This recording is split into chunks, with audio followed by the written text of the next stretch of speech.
मां ने फिर छाती से लगाया, श्री कृष्ण का श्रृंगार किया,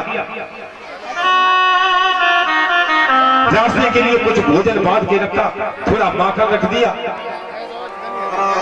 दोनों बच्चों को तैयार करके मां रथ के पास आई। कहने लगी कि बेटा तैयार है, तुम ले जाओ,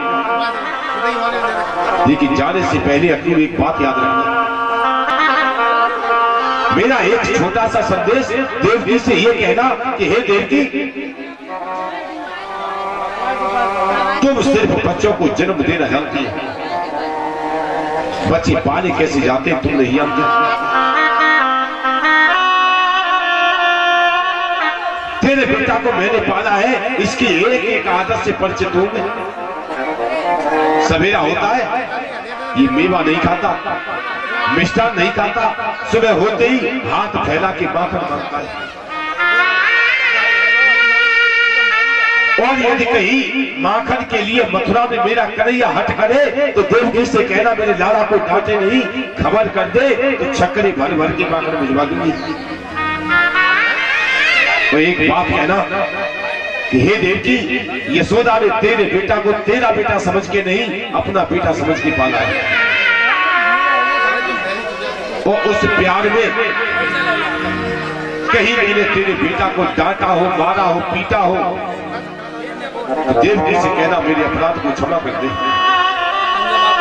भैया ने कन्हैया से कहा, लाला मैंने एक दिन तुझे ऊपर से बांध के मारा था, याद है तुझे? भगवान कहते हैं हाँ याद है। भैया कहती है तू भूला नहीं है, मैं जानता हूं, मुझे पता है तू भूलेगा भी नहीं, लेकिन बेटा जाके अपनी मां से मत कहना कि मुझे यशोदा ने ऊपर से बांध के मारा था। प्रभु भैया के गले लगे, कहने लगे मां मैं उस डांट को तो भूल चुका हूं, लेकिन रस्सियों से बांधते हुए जब तेरी आंखों से जो आंसू गिर रहे थे, हे मां मुझे वो आंसू आज भी याद है। बंद में रहा था, टूट में रहा था मां, लेकिन पीड़ा तेरे शरीर में हो रही थी, वेदना तुझे हो रही थी, वो दृश्य में भूला नहीं हूं, और हे मां मैं जीवन भर उस दृश्य को भूला नहीं चाहता। मैया रो रही है, भगवान रो रहे हैं, चाचा अक्रूर रो रहे हैं। प्रभु श्री कृष्ण अक्रूर जी के पास आए, कहीं चाचा रथ आगे बढ़ा, यदि मैया रोती रही तो मैं मथुरा जा नहीं पाऊंगा। श्री कृष्ण बलराम को रथ में बिठा लिया। कथा के प्रेमी सज्जनों, प्रभु ने इशारा किया, कहीं चाचा जल्दी करो, क्योंकि मां की हालत मुझसे देखी नहीं जा रही है। अक्रूर जी ने सुना, सारथी को इशारा किया और रथ आगे बढ़ा दिया है। नंद भवन से दूर रथ धीरे धीरे आगे बढ़ने लगा है, घोड़े दौड़ते चले जा रहे हैं। कुछ दूर तक मैया यशोदा भागी, बाबा नंद भागे, लेकिन रथ की गति को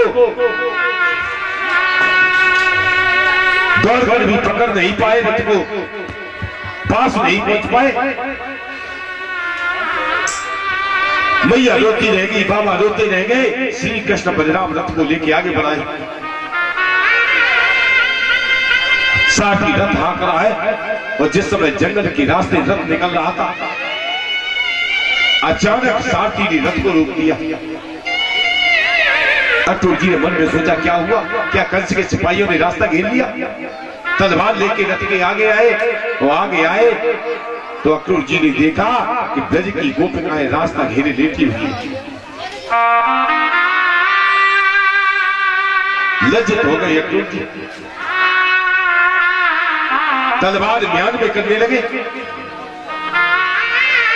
गोपियां कहने लगी अक्रूर ये तलवार म्यान में क्यों कर रहा है?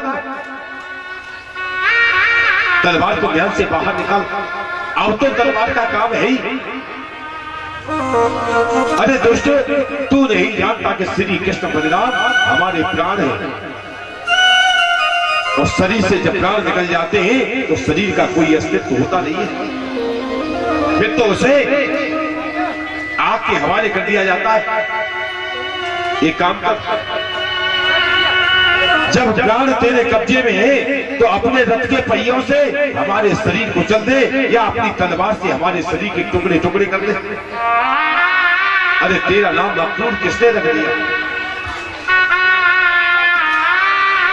तू अक्रूर नहीं है, तू तो क्रूर है। अक्रूर माने तो दयालु होता है, तू तो हिंसक है, हमारे प्राण लिए जाता है।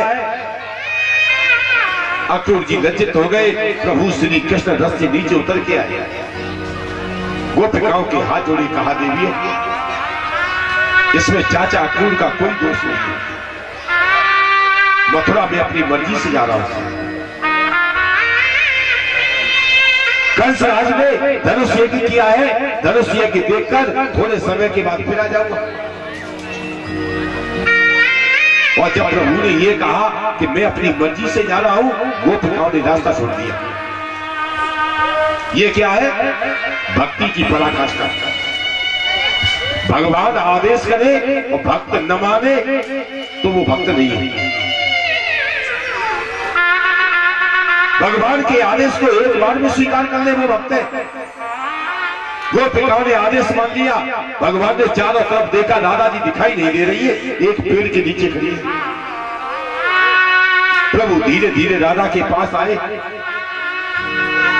कहने लगे राधे दुनिया जाने या न जाने लेकिन आप जानती है मेरा अवतार क्या होता है। हे देवी, मेरे माता पिता जेल में बंद हैं, पापी कंस ने मेरे 6 बड़े भाई मार डाले,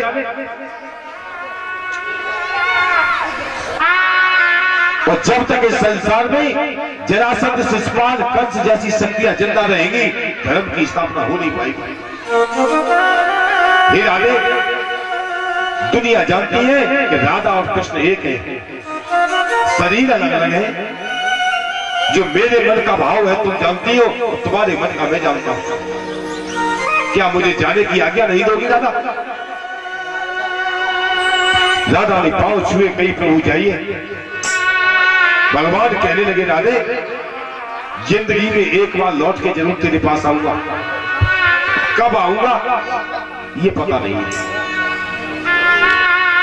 लेकिन कर्म क्षेत्र में मुझे जाना होगा। राधा ने हाथ जोड़े, कही प्रभु मैं आपका इंतजार करूंगी। आज देवी राधा ने सहस्त्र प्रभु को मथुरा के लिए विदा कर दिया है। कथा के प्रेमी सज्जनों, रथ में सवार हुए और प्रभु ने फिर रथ आगे बढ़ा दिया।